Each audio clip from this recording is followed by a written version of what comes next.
Kamusta mga katambay? Oo mga katambay, nandito ako ngayon sa simbahan dito sa may Quiapo. Magpapasalamat lang tayo sa biyayang pinagkakaloob niya sa atin sa araw-araw. At gabay sa buhay. Kasama ko nga rin pala si Mrs. mga katambay. Wala rin siyang pasok ngayon mga katambay. Ganun din ako, wala rin akong biyahe ngayon sa Grab. Oo mga katambay, binibigyan ko rin ng pahinga ang aking sarili. Hindi araw-araw. Trabaho, kailangan din natin magpahinga at magsimba para magpasalamat sa araw-araw na biyaya. Pagtapos namin magsimba, mag-iikat-ikat nga muna kami rito sa Quiapo. Pupuntahan namin ni Mrs. yung sikat na kainan ng palabok. Dito sa Quiapo mga katambay. Dito sa may Palangay Street, dito sa Quiapo. Pumasok kami rito mga katambay sa Quinta Market and Fish Pot. Di nga rin namin kabisado kaya hanapin din namin. Ito nakita din namin. Nice. Hindi naman pala ganun kahirap hanapin mga katambay. Dito rin pala sa kaya ng Ferry Terminal.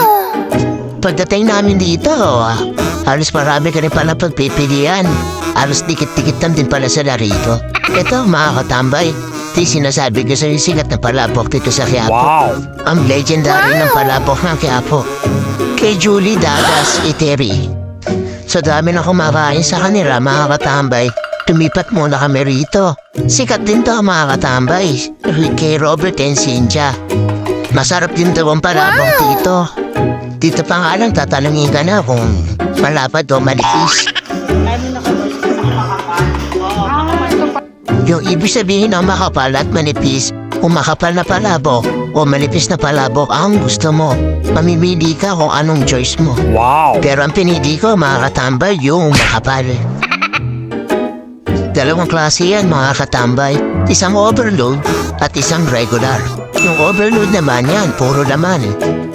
Mananawa ka, pero yung regular, syempre regular lang. Pero goods pa rin naman mga katambay. Eto nga, inumpisahan ko na nga kumain mga katambay. Tinimplahan ko pa nga ito para magsuksap ang lasa ko mga katambay.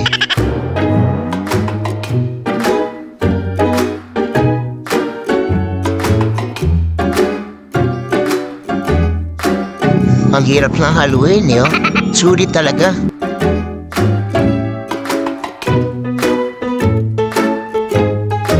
Ganyan kaming dalawa ni Mrs. mga katambay pag wala siyang pasok at hindi rin ako lumalabas sa Grab. Pinaaya ko siyang lumabas at malis at magsimba. Sa ganitong paraan, nagkakaroon kami ng oras sa isa't isa. Ganun din sa mga bata. Nice.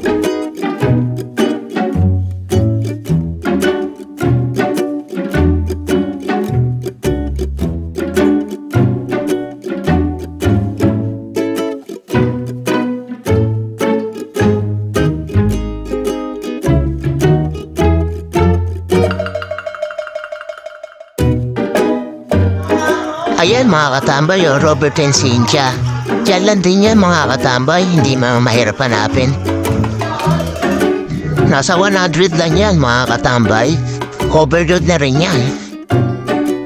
Ito ubos, parang natapon lang mga katambay. Ito marami na rin mga nagpunta mga vlogger at kumain. Nice. Kaya sa mga nagbabalak na magpunta at sumubok, dito lang yan mga katambay. Sa gilid ng Quinta Market.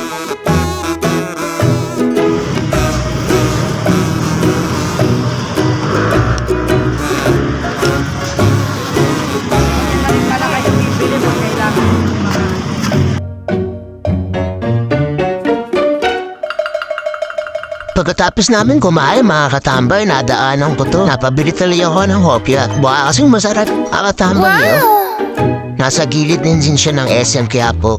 Napabili pa rin tuloy ako.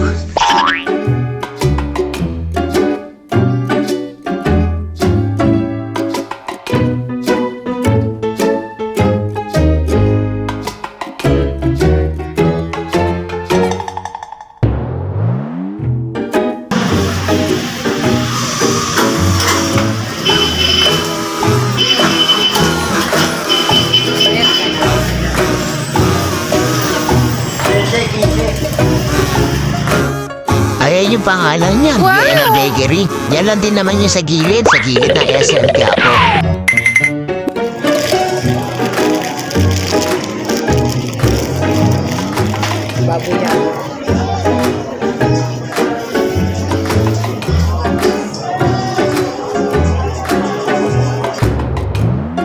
O paano mga katambay, tapos na kaming kumain at magsimba.